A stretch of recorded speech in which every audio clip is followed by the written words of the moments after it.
Good afternoon, ladies and gentlemen.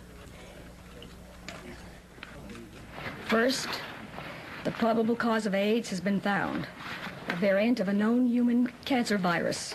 Second, not only has the agent been identified, but a new process has been developed to mass produce this virus. Thirdly, with discovery of both the virus and this new process, we now have a blood test for AIDS. With the blood test, we can identify AIDS victims with essentially 100% certainty. Thank you, Secretary.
Tonight I have an in-studio guest who has been on the program a number of times before. She is author, amongst other things, of the book, What If Everything You Thought You Knew About AIDS Was Wrong? Her name is Christine Maggiore, and Christine, it's always great to see you. Thank you. What's this book about, and how did you write it? Well, I wrote it based on my personal exploration of HIV and AIDS information, which was inspired by me testing positive in 1992. When I first tested positive, I didn't have any real questions about what I was being told. I was told, of course, that I was infected with a deadly virus, that I could expect to die. At that time, the prognosis was 5 to 7 years, that I would need to take drugs that would somehow keep me alive while compromising my health, that I could expect to die of AIDS and not to have anything resembling a normal life. I accepted that and went on to become a public speaker and educator for some local AIDS organizations here. And about 1.5 years into my public service, I ran into some information that caused me to question what I was told, and shortly thereafter I had the personal experience of testing indeterminate, positive, negative, and positive, which really set me wondering what was going on. And the book is a result of my exploration of information that I guess you could say is outside of the mainstream, but is totally founded in scientific, medical, and epidemiological fact. And that's what I put together because I felt it was really important to share that with people, not just people who test positive, because The whole idea of HIV and AIDS affects everyone's lives. It shapes everyone's worldviews and factors into their decisions about a lot of things.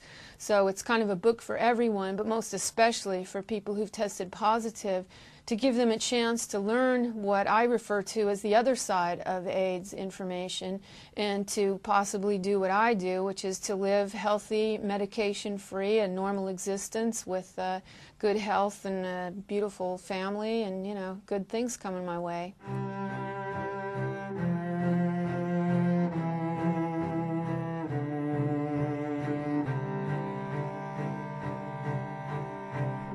People who work with cancer patients have known for a long time, and it's well documented, that many people after getting their prognosis die faster than the cancer actually kills them. And this acceleration is based on their emotions.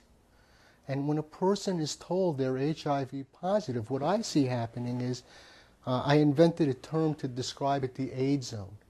And to me, the AIDS zone is a collection of very toxic emotional states. And these emotional states are both intense and chronic. So a person's told they're positive, and then they're experiencing intense fear, intense shame, intense guilt, intense feelings of helplessness and hopelessness. And this combination of these intense emotions in and of itself could knock out and undermine their natural defenses. And then I notice a pattern. Within a period of time in the AIDS zone, you would see people and they stopped eating. They stopped sleeping regularly. They stopped taking care of themselves. And you began to notice that there was this pattern emerging where getting sick and dying was the only thing they could think of. Once you are tested, you are programmed to think any disease that you get, you're going to die, you know. And if someone just coughed, we used to joke and say it's AIDS, you know. At one time in January 1993, so many of my friends were getting sick and some dying that I actually left the place and came to South Africa to sort of get away from that environment, which was like everybody's expecting that you must die. I went and got drunk several times. I cried. I had to force myself to tell a friend. I thought it was over. I was, in my mind, prepared for death and disease and no love, never being touched or kissed again, just becoming a horrible, walking, dead person. I mean, it couldn't be spread. It had to be contained within me and not go on beyond me. And there was a lot, you know, there was a lot of ostracizing of me because of that. Well, we were so careful. We had to maintain the family integrity, which meant that both Paul and I, her husband and I, had to survive. We could not get the virus. We had to be extremely careful. So when Chris would cut her leg, we'd have to run and put a bandage on it. Don't spread the blood around. Don't let anybody touch it. We wouldn't double dip into a bowl of salsa, afraid that maybe that's the way we can pass it. We bleached everything. Everything got bleached. Everything was always constantly We turned into the neurotics that we hated. It was insane because both Paul and I had to survive this thing for the kids' sake. I keep thinking back to that very first time, that fateful time I go into the free clinic to get tested for HIV. I walk in fine, and they tell me, you have a fatal disease. And I thought, it's almost like you go there to get one. It's as if you're fine, then you walk in, and then they tell you, you have a fatal disease, and you're going to die. Starting from 1986 when I tested, I've always felt perfectly fine. I mean, there have been psychological factors associated with being diagnosed with a fatal illness, but I've never actually felt sick. So I would go to the doctor feeling perfectly healthy, but scared out of my mind because the fact that I would have my blood drawn and they would count my T cells would potentially tell me that I was that much closer to death. Bone pointing is a phenomenon where in Aboriginal groups there's a belief that someone in the group has the power of life and death. And if a member of the group breaks a taboo, this person has the power to hex them and kill them by pointing a bone. Now, this bone killed many, many believers. But later on, when the missionaries came and when the Europeans came and these people were conquered, they pointed their bones at the missionaries. They pointed their bones at the soldiers. It had no power, because the power of the bone was in the belief. And what made it work is it wasn't only the individual's belief, it was the whole community, the whole group shared this belief. Well, what I noticed when I started going to the different AIDS organizations like GMHC and the People with AIDS Coalition or Body Positive and other groups like that, was if somebody said, you know, I think I'm going to live, everybody in the group said, you're in denial. You're going to die. And so it seemed to me that the reinforcement came from everywhere they turned. The doctors expected them to die. Their loved ones expected them to die. The people in like situations expected them to die. When you test HIV positive, when you are touched, when you get the positive diagnosis, you're supported by everything and everyone around you to be ill and die. The government gives you welfare and free medical care, and you easily get disability and other programs to help you pay your rent and all that sort of thing. Everyone around you and everything conspires to you being ill and dying, and that this is the path for you, and it's almost a sad, noble path that everyone is very willing to help you walk along as long as you stay on that path and play the role of that victim.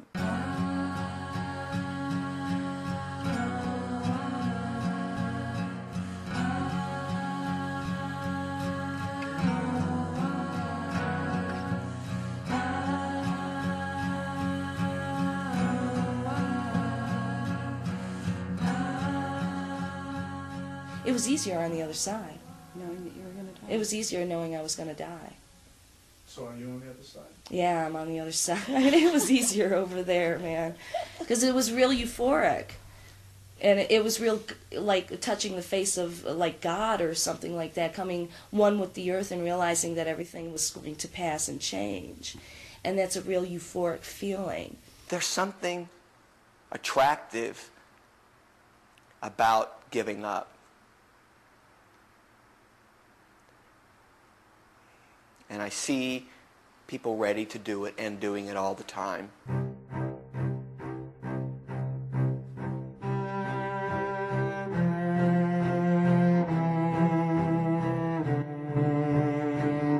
Let's just talk for a moment about testing. What are your thoughts on someone going out and getting a quote-unquote AIDS test? Really, when we say it's an AIDS test, that's a misnomer. It's not a test for AIDS at all.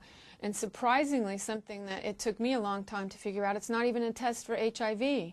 The test is for antibodies that are supposed to be antibodies to HIV, but they're not. It's a test for non-specific antibodies that may or may not have anything to do with HIV. A very heavily referenced review article on the validity of the HIV tests had more or less concluded that they had never been validated.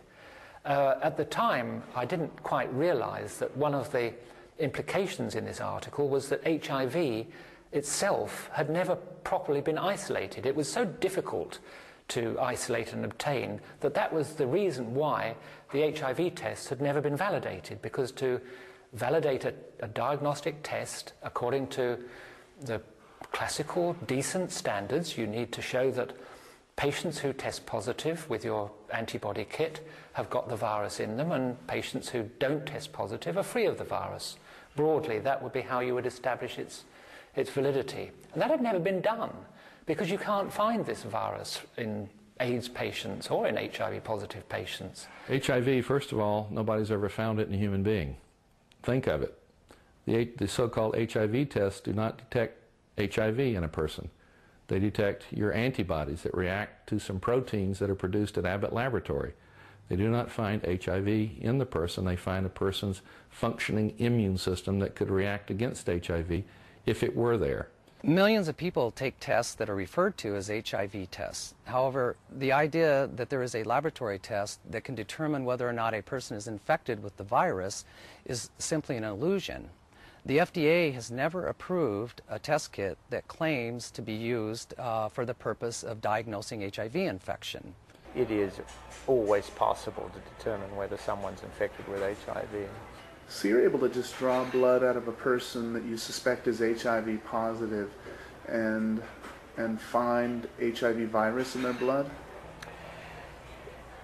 Yes. Even if their HIV RNA is negative, meaning that they don't have any viruses floating in the blood, because the genetic material of the virus, when it's in the virus particle, is in the form of RNA. But even if someone doesn't have any viruses circulating in their blood, they still have cells infected with HIV. When the nucleic acid of the virus is actually in form of DNA and integrated into the host DNA inside the human cells. And by taking human white blood cells and looking for HIV DNA, we can determine whether the person is actually infected with the viral genetic material, even if they don't have any viruses floating around in the blood. Does that make sense? The ultimate test that the establishment offers is what's called a co-culture technique, where you take a sample of the individual's blood cells, white blood cells. You cannot find HIV now in this sample. All you have are these blood cells. But then you culture these cells with some special cells that Robert Gallo generated some years ago. You have to throw in some powerful chemicals, phytohemagglutinin or IL-2, for example, to force these cells to do anything. The idea is to wake up the patient cells to start producing RNA, and then this RNA will be coated in a protein, and possibly then there will be viral particles produced in the medium. These viral particles now will go infect the other cells that you added, and then you will amplify by a period of time the replication of these viral particles in the laboratory, what we call in vitro. Now, these particles did not exist in the patient, in the human being, the person that you got the sample from. You created them in the laboratory. And by creating these virus particles in the laboratory, people say they have isolated HIV from a human being. They have not done any such thing. Nobody was looking at the blood of an AIDS patient and finding it crawling with some new organism and said, hey, this is this virus that we call HIV now. Is there a test that can definitively tell you if you're infected with virus? With the virus, sure. What is that test? Well, the test is to do the ELISA test, which really demonstrates, and in essence it's a surrogate also because it represents antibody production to the virus. But they have demonstrated the virus. They've had crystalline models of the virus. HIV exists.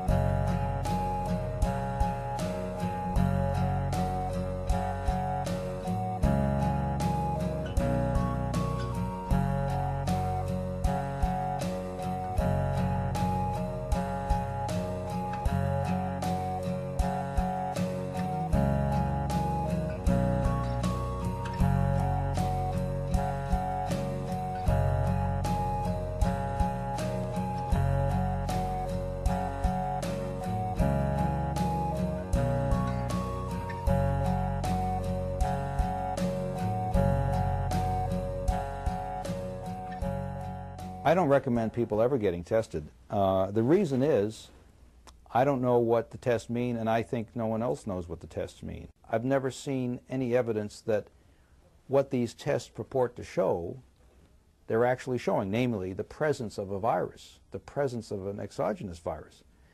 I really would like to see the electron microscopic data of this, and apparently there is none. There is none where you've done a rigorous isolation protocol.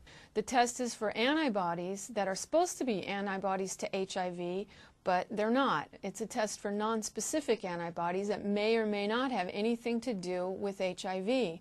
So it's not at all like we're being told, and it's really, when you think about it, if you're told that testing is responsible, it's a pretty irresponsible test to be taking. In the gay community, everybody tests all the time. Everybody around me was taking HIV tests. It's the responsible thing to do. It's sort of a gay rite of passage to regularly get tested. You know, and consequently many people around me tested positive.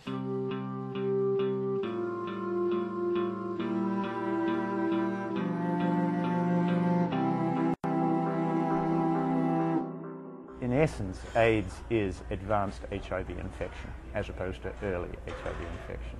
AIDS is when you're ill, and HIV infection without AIDS is when you're heading towards being ill but you're not ill. I always assumed that if you had AIDS, as opposed to being just HIV positive, that you were very sick, that you had pneumonia or KS or chronic diarrhea or something. That changed for me when I myself was diagnosed with AIDS. And I was diagnosed not because of an illness, not because I was sick or that my immune system didn't seem to be working, but because my CD4 count had dropped below 200, which according to the CDC definition is what defines AIDS, an HIV-positive test and a CD4 count of less than 200. In 1993, in this country, we adopted a definition that caused the number of AIDS cases to double overnight. And part of that reason was, for the first time, we began counting people as AIDS victims who were not ill and who did not have any symptoms. They had a low T-cell count. And that's only one low T-cell count. And T-cells are something that can fluctuate 100% in a given day. So based on a low T-cell count, that year, the number of AIDS cases doubled overnight, and with that definition, there have been 182,000 Americans who are not ill, diagnosed with AIDS, who would not have AIDS if they moved to Canada, because in Canada, they don't recognize that T-cell definition as a criteria for having an AIDS diagnosis. Most people consider it blasphemous when you point out that AIDS is not a disease, it's a syndrome, it's a collection of diseases, and those diseases get called AIDS if they occur in a patient that the doctor somehow concludes is HIV positive. All of the diseases in the category called AIDS occur to people who are HIV negative. None of them are exclusive to people who test HIV positive, and all of them have causes and treatments that are known, well known, they're completely unrelated to HIV. So any of these diseases, when they happen to somebody who tests HIV negative, are called by their old name, but when they occur in someone who tests HIV positive, then they're called AIDS. All kinds of diseases started coming into the AIDS family faster than anyone should have been comfortable with, really. To go from 2 or 3 to go to 30 in a few years was like somebody should have said, hey, there's something wrong here, and it's got to be financial. Things don't happen that fast in science. You don't suddenly notice that one new organism is causing every problem. I mean, it was a bizarre thing that happened. It really was. It didn't really have any precedence in terms of medicine before that, unless perhaps you could think of the possession by the devil stuff, right? You see, once you're possessed by the devil, anything that happens to you or anything you do is got to do with that, right? So it makes it easier for you to get tuberculosis, and it makes it easier for you to get uterine cancer. It makes it easier for you to get Candida albicans. And so all those things can now be called AIDS. Now, why would anybody do that? And why would any reasonable doctor start lumping together various symptoms into one pile and saying, all this is caused by HIV? We have a test, but it's not a test for AIDS. And it's called an HIV test, but it's not a test for HIV. And we have a series of problems that we are calling AIDS, but that doesn't elevate AIDS into a disease. I don't know if you read magazines lately, there's a lot of ads for pharmaceutical drugs lately. These pharmaceutical companies are marketing more and more direct to consumers and encouraging you to ask your doctor for the remedy of the day. And I noticed that there's a lot of these syndromes popping up, like a social anxiety disorder or SAD. I mean, you can make a syndrome out of anything you want, basically, and then find medicines to sell to make people better from it. And AIDS is not that, ludicrously simple, but it is, in a sense, just as constructed. It's a construct. It's a category of other problems some of which were occurring in greater numbers in a very small subset of people here in the U.S. and other parts of the world, that became, due to the social political climate with regard to sex, death, homosexuality, and drug use, it became elevated into this medical phenomenon that has become untouchable and sacred almost.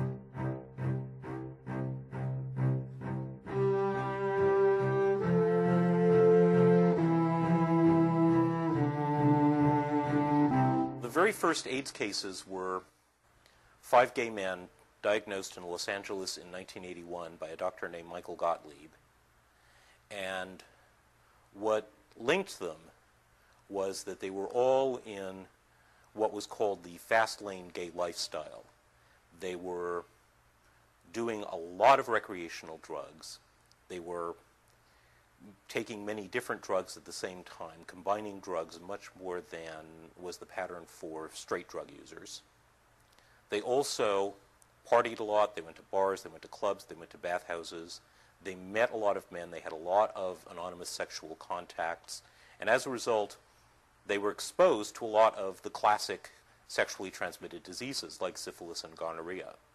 And because they were getting those diseases, they were also frequently going to doctors and getting antibiotic prescriptions to treat those.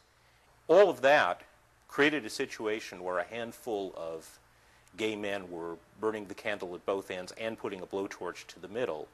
And it's no wonder that after a while their immune systems started to collapse and they started getting sick in these unusual ways that previously had only been seen in older people whose immune systems had deteriorated from age. I would watch my friends stay up all night at the baths doing speed and then take a downer, and then in the middle of the day in the afternoon they'd be under the covers twitching. I consciously tried to deal with drugs in a saner way than most of my friends did. There was a ton of poppers. They were everywhere. You would walk into a gay bar, and on the dance floor, it was not unusual to see every probably third person holding a little bottle up to their nose, and you could just smell it everywhere. Poppers is a slang term for amyl and butyl nitrite inhalants. Their legitimate medical function is as an emergency heart disease treatment, to give someone to dilate their blood vessels so they don't have a heart attack.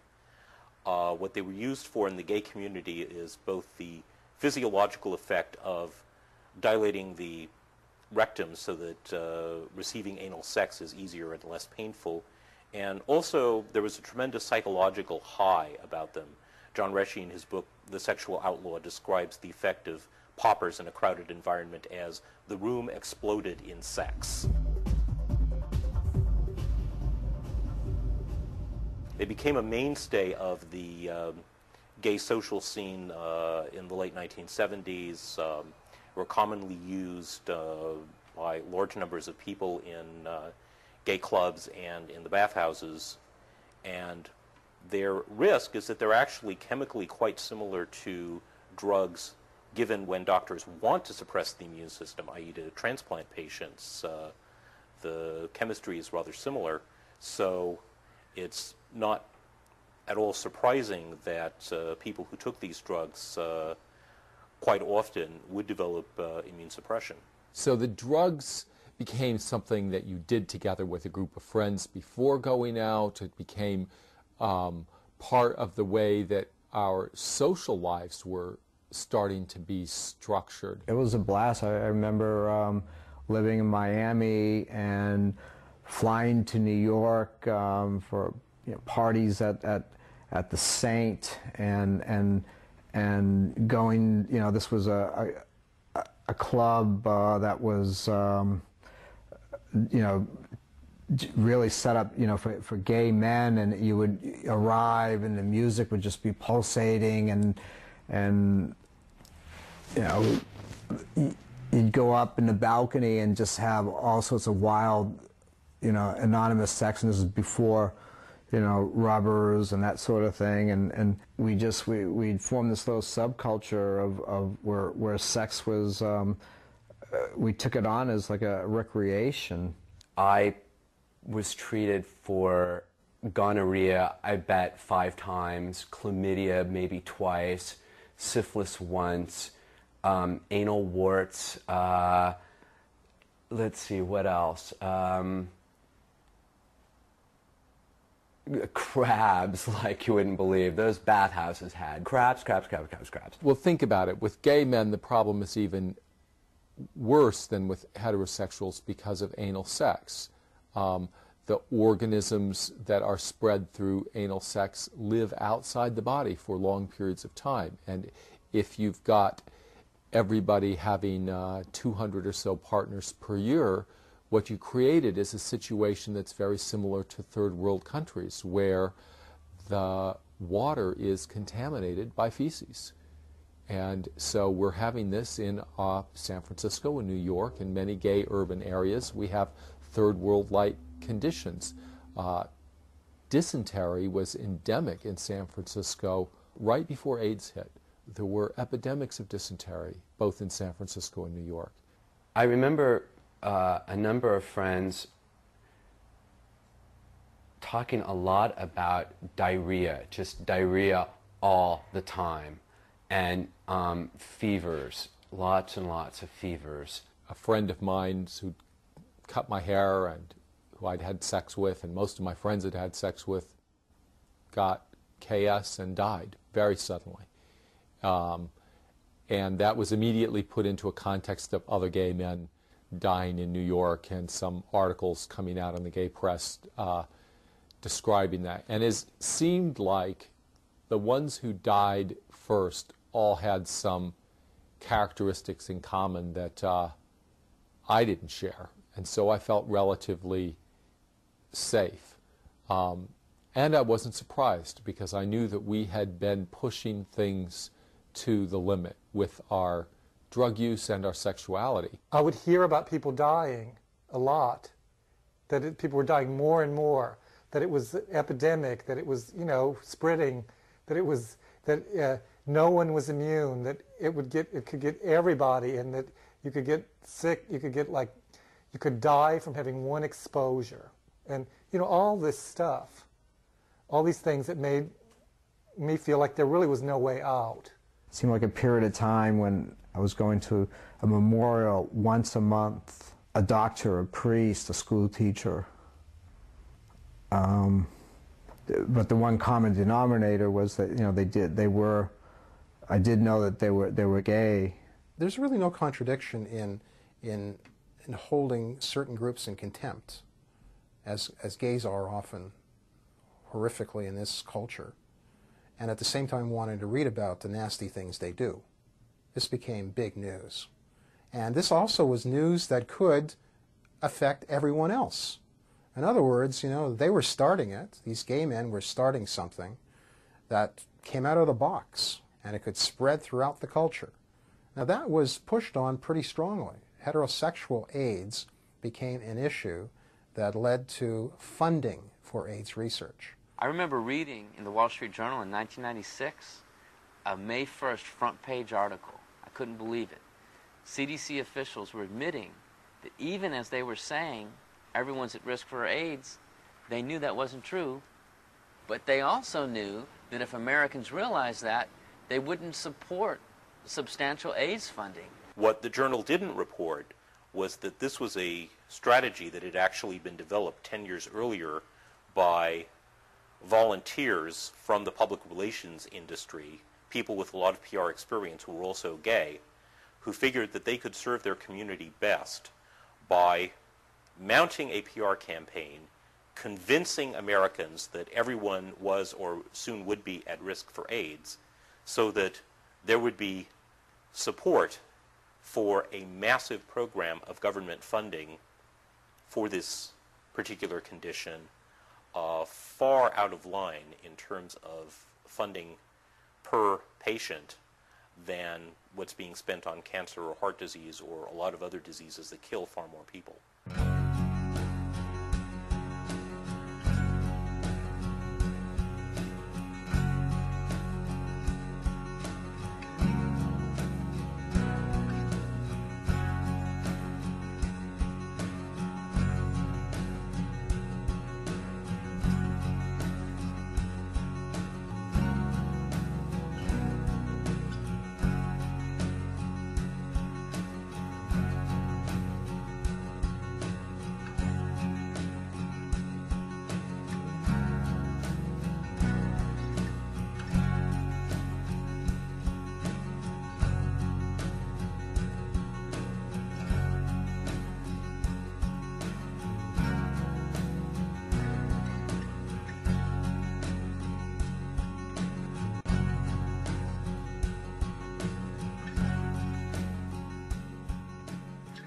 People that say that HIV is not the cause of AIDS are practicing supreme denial. It is amazing how human beings can look at black and call it white, or look at white and call it black. They can look at all this evidence, but if they don't choose to believe it, they don't choose to believe it. I've been covering AIDS for something like 20 years, and for perhaps half of that time, I reported it from the conventional orthodox perspective that this was a deadly new virus that was causing this condition and spreading secretly among us, putting at risk everybody who was sexually active. In the last few years, I've come across some different points of view which, to begin with, I found very hard to believe or accept, but I found some space in my very busy work schedule at the London Sunday Times in the early 90s, where I was working as medical and science correspondent, to study the references and the viewpoints being put forward by some doctors and scientists, mainly in the States, who had this questioning viewpoint about HIV's role in AIDS. And gradually, to my amazement, I found that the evidence seemed to suggest that they were much closer to the truth than what I've been reporting previously. I was an undergraduate biology student at Florida A&M University when I first heard that some people were saying that HIV doesn't cause AIDS. This sounded really crazy to me, but I looked into it, and I found out that the leading critic of the HIV causes AIDS model was a University of California at Berkeley biology professor, Peter Duesberg, who was a pioneer in the study of retroviruses, and HIV is a retrovirus. Duesberg was the first scientist to isolate the genetic structure of a retrovirus, and this was a discovery that several of my textbooks had described. I read some of his papers. They were very fascinating, they were very clear, and they made sense to me. The basic assumption that AIDS was infectious has never been, in fact, tested, never been discussed, never been contested, or never been proved.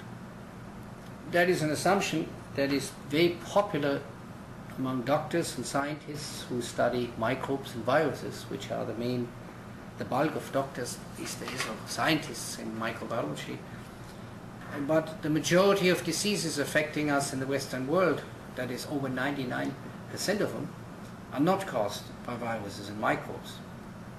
But all doctors are all too happy to blame any disease or any new variant of a disease on a microbe, because then they know what to do, what to look for, and how to possibly cope with it by making vaccines and antimicrobial and antibiotic drugs.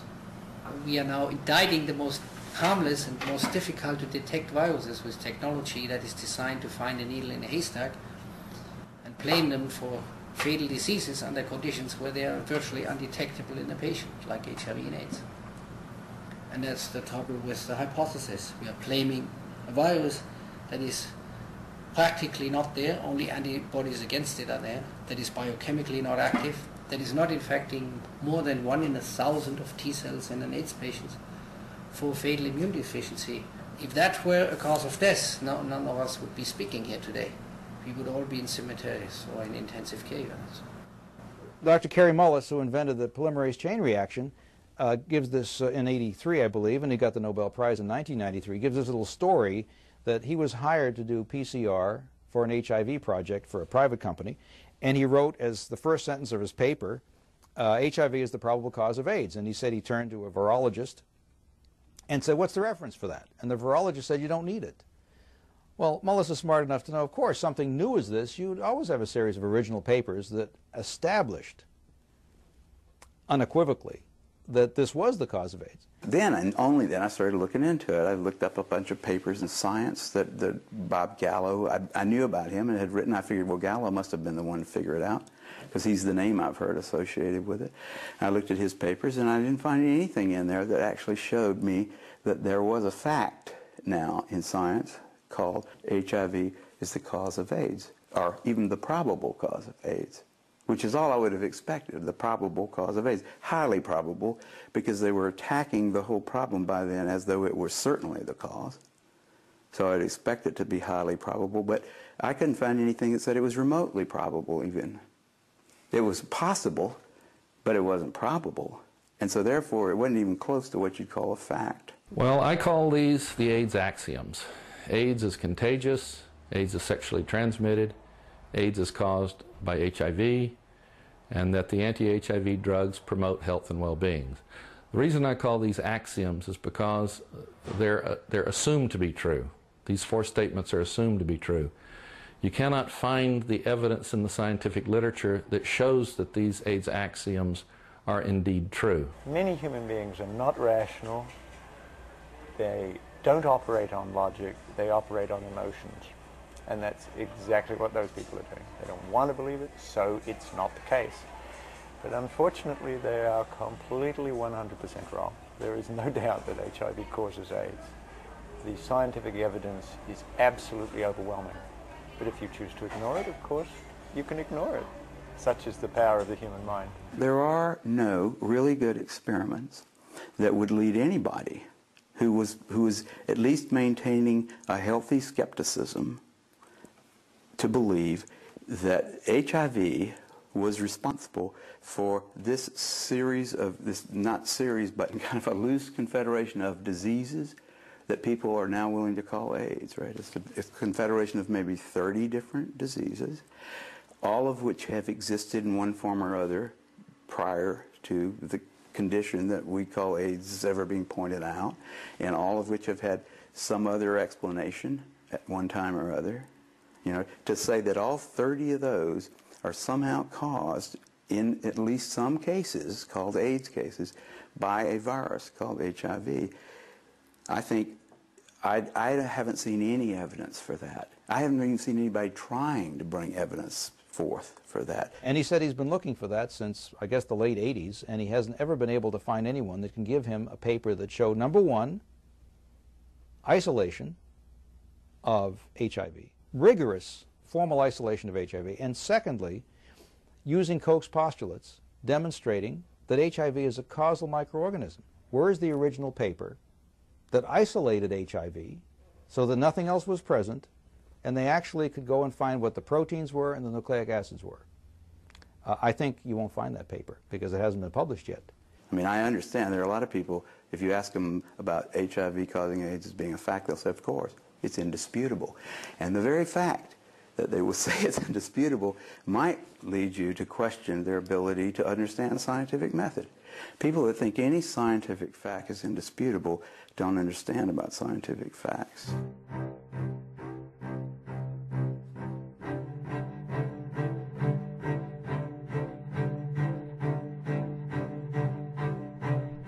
There's two types of antiviral drugs. One is the AZT-style drug, also known as nucleoside analogs.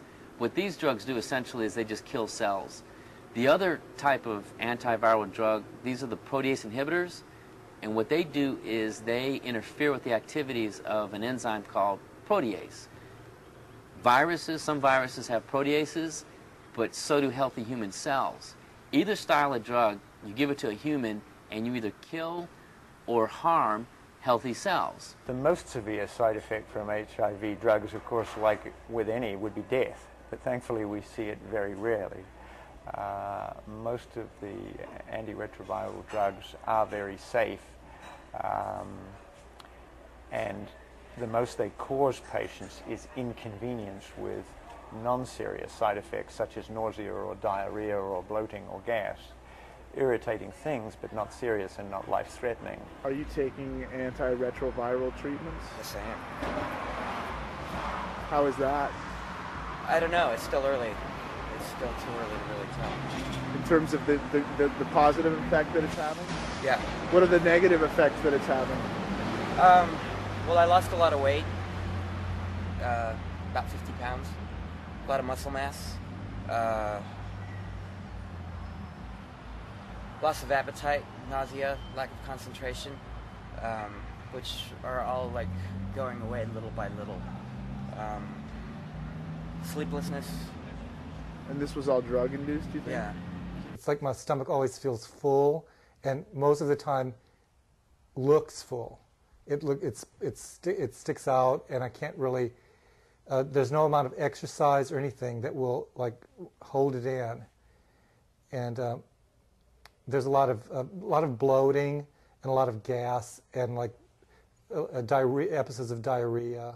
I have friends that won't go out because they're on the drugs and because they might have diarrhea at any time, or they might start vomiting, or they might get nausea. They got to stay home where the meds are, and they're like chained to this idea of the meds keeping them alive, but it's actually they're killing them. They're hurting their liver and kidneys and their hearts. Several of the people I know have died of AIDS, died of heart attacks. They call it complications from AIDS. It's complications from AIDS medicines. You can walk through West Hollywood and you can point out, you can see from the shrunken cheeks and the swollen bellies and the looks on people, you can see who's on the drugs. I looked at my face a couple of years ago, and I had this like gaunt look going on, and it became so pronounced that I would have a fold of skin here, and I noticed it, and it bothered me to the point where I went to consult with plastic surgeons as to I didn't ask what was going on. Just at the time I thought it was I was just aging really rapidly. The other thing that I think the drugs could cause is some facial atrophy. Here were the fat pads on the cheek waste away. I'm not sure if it's caused by the drug or if just by getting older, but I have a feeling that it's caused by the drug. We injected collagen, but then that was expensive, and then we did another procedure where we put some human tissue which came from cadavers, and it would just try to straighten it out. And I have little bumps on my back, little tiny things, but there's another syndrome where it gets redistributed on the back, and that makes me think we don't know what the long-term effects are. I feel like a human guinea pig. And there's no question that these drugs have side effects. AZT was certainly not a panacea, but it's very clear that people, especially taking combination therapies, are doing well, and those are people who are taking the medications. From scientific meetings, from these conferences, from my personal contacts with people in the field, I can tell you that I've found no evidence anywhere that people live longer, better lives who take these anti-HIV drugs, these protease inhibitors, either alone or in cocktails, as compared to a similar group of HIV positive people who do not take these drugs. So I do not know where the evidence is for the claims that you see in the New York Times or in the CNN or wherever you see it, that people are living longer, better lives as a consequence of taking these drugs.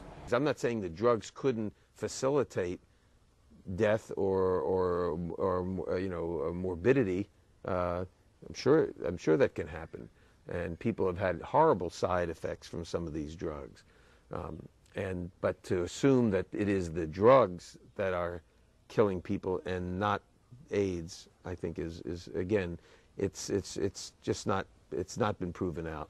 Infectious diseases are really very simple. It ain't rocket science. You've got a bug, you've got to poison the bug, it's destroying the body. So I think it's very, very unlikely that we'll successfully treat HIV without antiviral drugs.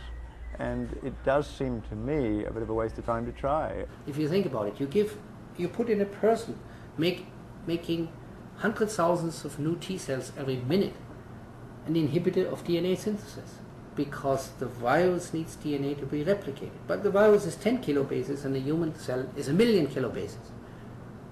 You're shooting with nuclear weapons at bunnies. Yes, you probably knock out a few bunnies, but the forest doesn't look very good after your hunt is over. I just want to read 4 things that you can find on the back of these drug ads, where the front has handsome tan men climbing up mountains in short shorts and smiling women and all this stuff. On the back it says stuff like, at this time there is no evidence that Zyogen will help you live longer or have fewer of the medical problems associated with AIDS.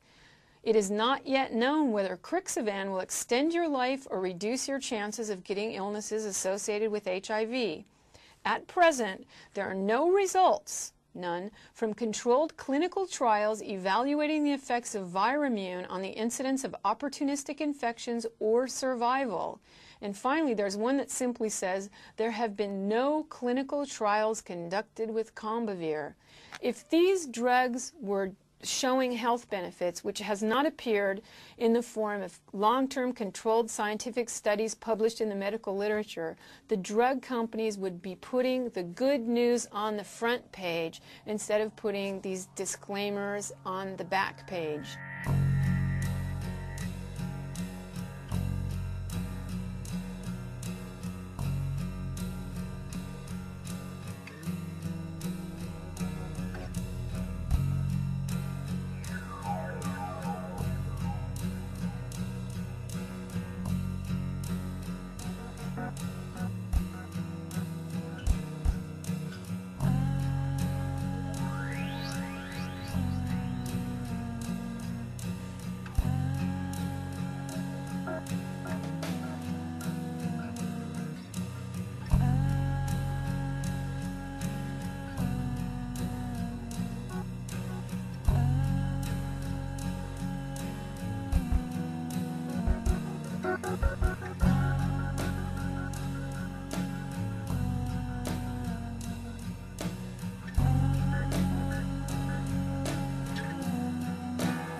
I can pull up scientific studies left and right that have been condemning these popular drugs now for more than a year.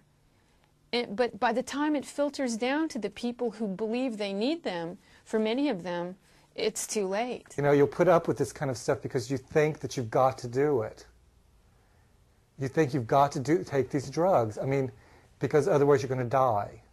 And so you'll limp around and you'll put up with the pins and needles in your feet, and you'll think, you know, that, oh, my belly's all bloated out, and it feels all like I'm, you know, like I've eaten 2 watermelons, but it's, you know, it's better than the alternative. And it's like, I don't know, you know, what is the alternative? Did you ever question what you were being told about your diagnosis?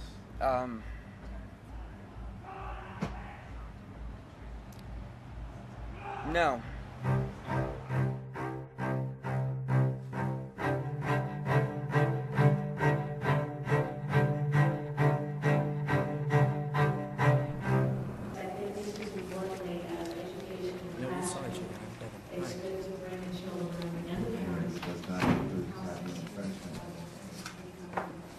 Hey, I'm Christine Majori.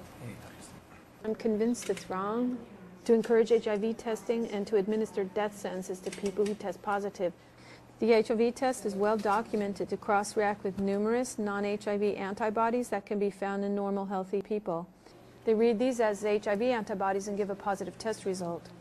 Cold, the flu, flu shots, hepatitis, herpes, rheumatoid arthritis, other immunizations, and pregnancy can read as HIV positive on these tests. Pregnant women who test positive are told they have to take this, AZT, or abort.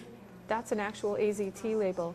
AZT is a chemotherapy. It's a known carcinogen and works by destroying DNA chains as they're forming in the body.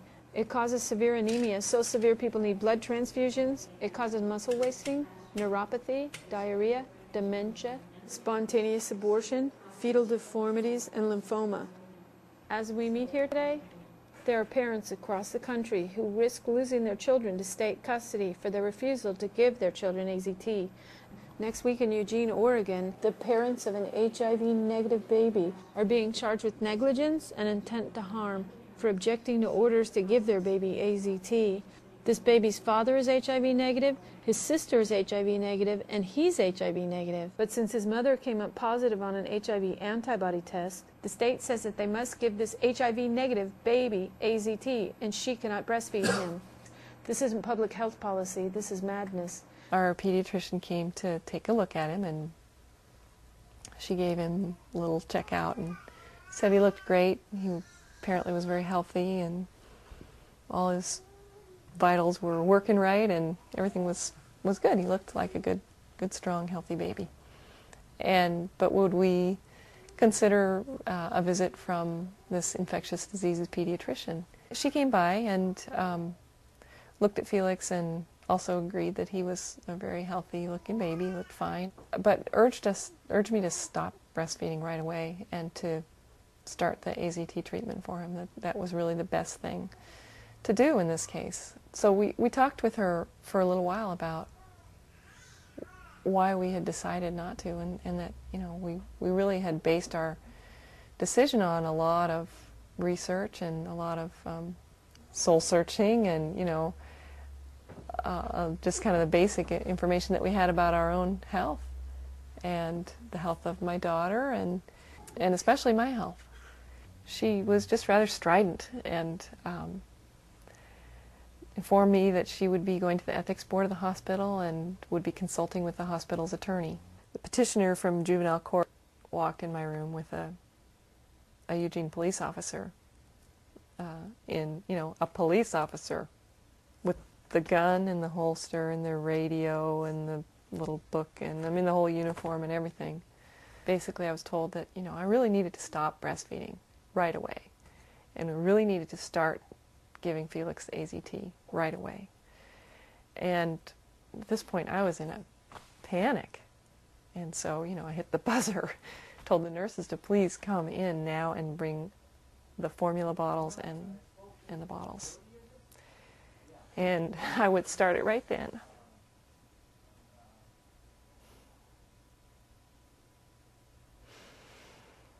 So that's what we did. But it didn't make any difference because we were already caught in the process. Didn't make any difference. So I realized then, I read the paper, that my son was no longer in my custody, in my legal custody, and that he was, as of that moment, under protective custody of the state of Oregon.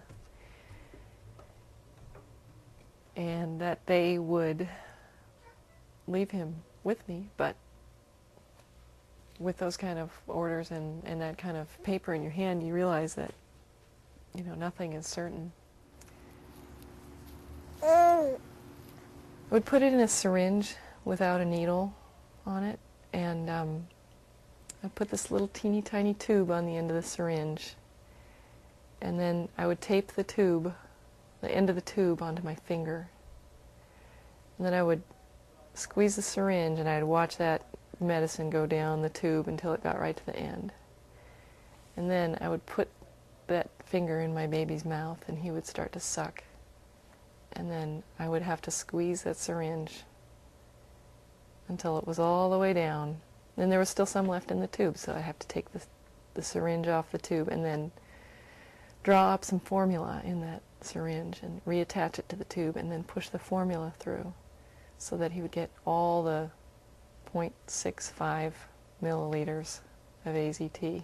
3 months into the pregnancy, they tested me. I came up positive. We fought them, saying we didn't believe it, put them off, we don't want the drugs for 2 months, and we agreed to start the AZT 5 months into the pregnancy. And that's when they took us down, they put us in an office, we had these stack of papers, and we just signed it all. She was doing seizures for a while. Yeah, she did some Or she'd be seizures. sitting there and her face would just kind of tighten up, and her snap eyes would out roll of it. back. And her eyes would roll. And then she, that one time on the couch, we came out and she was convulsing. Right. We called the 911. She had a lot of fever-related seizures. She's been very, very, very hard to raise. And I know that she was poisoned. She's a different child, and it's everybody, a lot of people know. Rachel is going to lead Rachel's life. Right. And Rachel physically seems to be fine.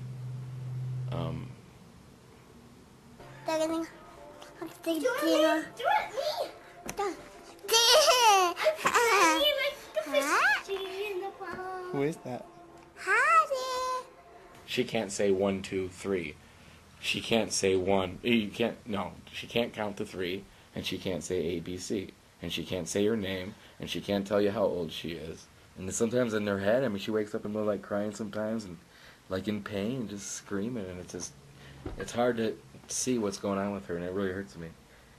And I feel somewhat responsible because I let those doctors give her those drugs.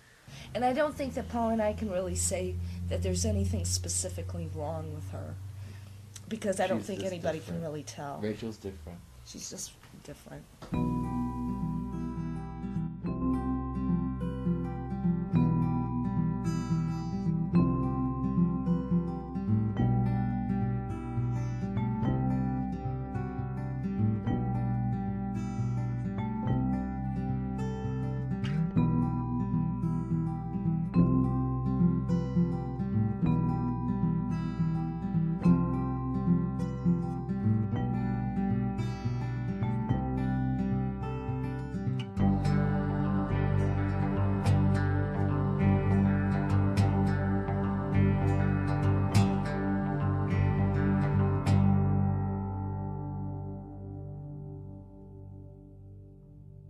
Some of the concerns that I guess the dissident side raises is that AZT is contraindicated for everyone except pregnant women, children, and people in third world countries. How does that work? What's your response to that? Well, that's an absolutely ridiculous position. It's totally false. We give AZT all the time to patients with HIV disease. In monotherapy? No, we don't use monotherapy ever. We use AZT as part of a combination regimen. But let me ask you something. Do you believe that HIV causes AIDS? That's the general position. I mean, that seems to be the prevailing wisdom on it. Do you personally believe that HIV causes AIDS? I don't have enough information either way, personally. Are you one of the dissidents? A dissident? No. How can you say you don't have enough information if you're doing a documentary on this topic? I'm forming an opinion based on the information that I gather. Honestly, Robin, if you're at this meeting, you should have had an opinion formed before coming here. That's not necessarily true. That's not necessarily true. I mean, I can see that you're a man who stands powerfully behind that idea. I stand powerfully and passionately behind that idea. I see that. And I'm concerned that if you are someone who is going to waffle on this topic, that you will attempt to edit my remarks in a way that will make me look foolish. I will not do that. I'm not out to take anyone's dignity or anything. I'm trying to put together a series of interviews that bring enlightenment to the subject. That's it. As far as I'm concerned, and I hope this view is adequately represented, those who attempt to dispel the notion that HIV is the cause of AIDS are perpetrators of death.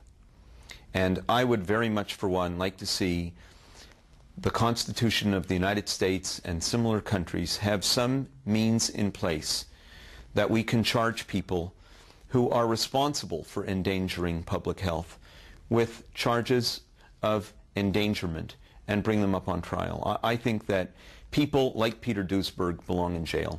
We don't say Toyotas and Mercedes shouldn't be sold here because we want to sell General Motors. But when it comes to science, we act in America like the Pope acts in Rome. There's only one truth and only one direction to march in. One of the distinguishing features of modern science is skepticism, the spirit to challenge other people's work, the spirit to challenge your own work.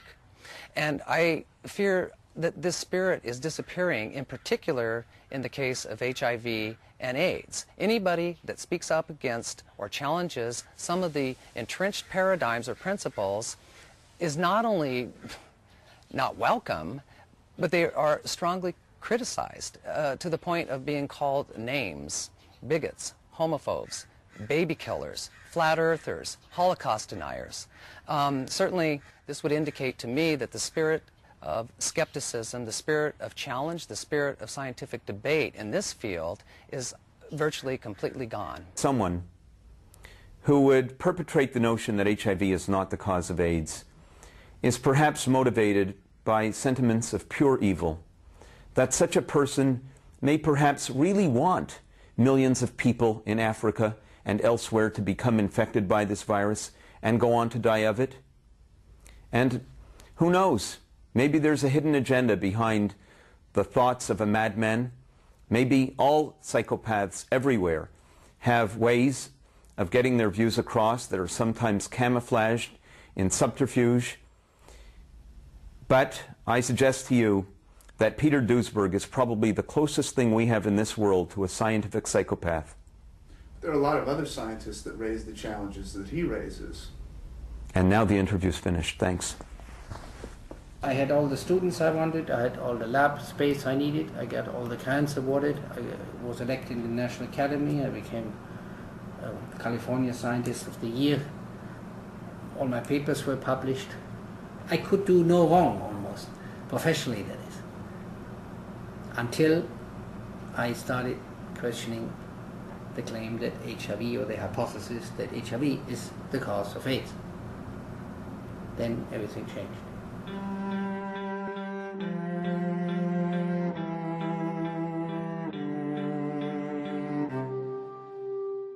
The disease that is now known as malaria was thought up until the middle of the 19th century to be something caused by organisms in the air, hence the term malaria. I mean, the French thought that it was a disease of lethargy and of fever caused by being in tropical climates because there was something in the air.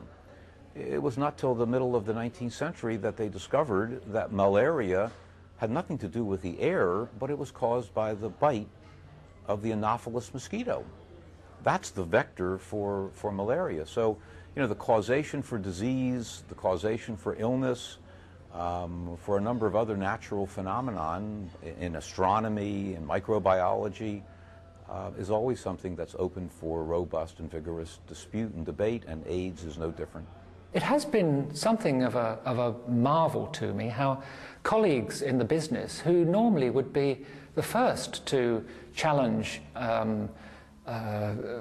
blatantly exaggerated claims that come from organizations like UNAIDS and the WHO and some of these other major organizations, they're completely uncritically accepted and uncritically reported.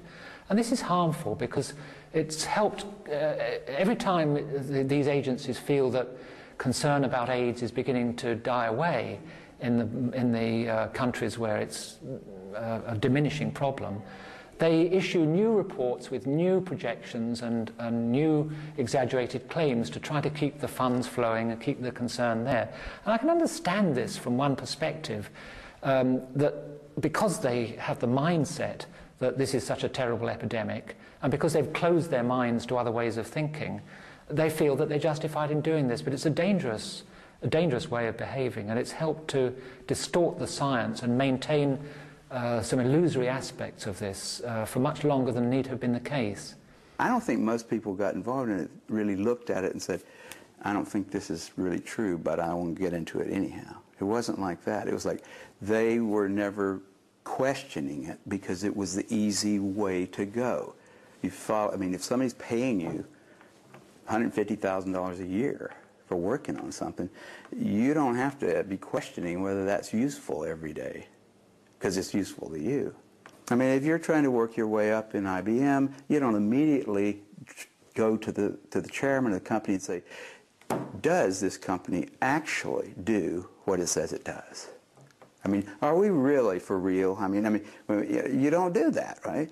So the fact that everybody that works for IBM believes in IBM as a company does not say that IBM really does what it says it does. It just says, well, of course, everybody that works for IBM kind of toes the line, right? So everybody in the field of AIDS works for AIDS in a way. I mean, you can think of it as a big corporation that's completely funded by the federal government. It's a big company. It's a big organization which has a pecking order. Not quite as distinct as some companies, but not as indistinct as you might think. It is not a bunch, it's not 30,000 independent scientists working in their own labs with their own ideas. See, so to say that they all go for it, it says, well, they all belong to the club, don't they? They're all being paid out of the same coffer, and they're not going to be paid if they don't go for it. So you can't, the only way to resolve this for yourself is to say, I guess I'm going to have to learn a little about it. I feel like I'm waking up from some 5-year sleep in which I agreed to do something that I didn't really believe in or want to do, but I did out of fear and really a kind of pressure. I think that the basic paradigm that we all function under with HIV and AIDS is one of fear. It's assumed that you're infected and that you have a death sentence. It's assumed that if you don't follow doctor's orders, you're going to get sick and die. There are many, many people who are not following doctor's orders and who are doing quite well. In fact, many of them I see daily, and they seem to be doing better than the people who are following doctor's orders. I hope HIV doesn't cause AIDS, you know, and looking at all these questions and all these unanswered questions, I'm getting more and more to believe that HIV doesn't cause AIDS. And if this should turn out to be the case, then I can live a free life, you know, free from fear, free from the terror that has been subjected on me in the last 10 years. For me, the other side of AIDS is learning to be a critical thinker, to really make decisions for myself rather than let society or a doctor or a pharmaceutical company tell me what's best for me. To really consider all my options and to live based on what feels right in my heart. To not make decisions based on fear and death, but to make decisions based on life. The reality seems to confirm me every single year. We have never cured one single AIDS patient. We have never been able to predict the epidemic. It was said to be exploding in the general population. It hasn't. Prostitutes were supposed to be getting it. Doctors were supposed to be getting it because they're in the front lines of the viral attack. Scientists working with HIV were said to die from AIDS. That hasn't happened. A vaccine was supposed to be found. We have no vaccine. Well, what more can you ask for for the flawed hypothesis? It fails every year. And another one cannot be considered in this country.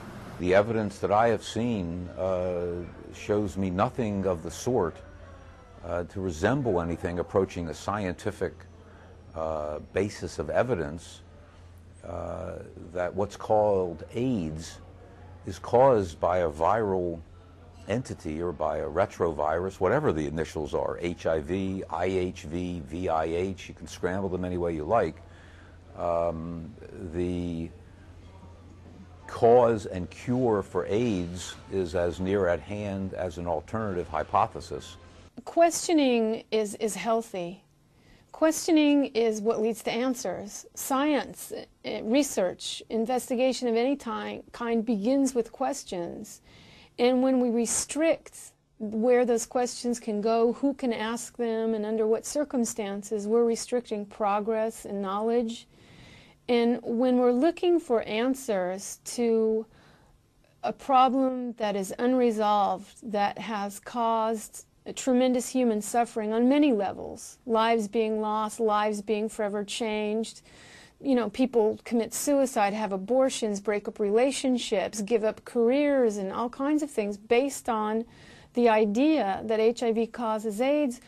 We have the right to question this. Questioning is a good thing, and we should be joining hands. There shouldn't be this my side, your side. We should be joining hands, the so-called mainstream AIDS organizations with the so-called alternative AIDS organizations like ours, in an effort to explain the anomalies, to fill in the gaping holes in our knowledge, and to embrace what we don't understand in order to come to some answers and solutions that can truly be of help to people.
stick jab.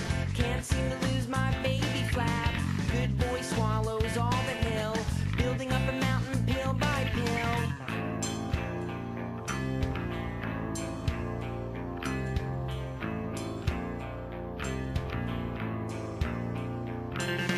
Choke, spirit choke, a little smoke and a little poke. Step right up to the eye scan. Let's all slide down the swollen gland.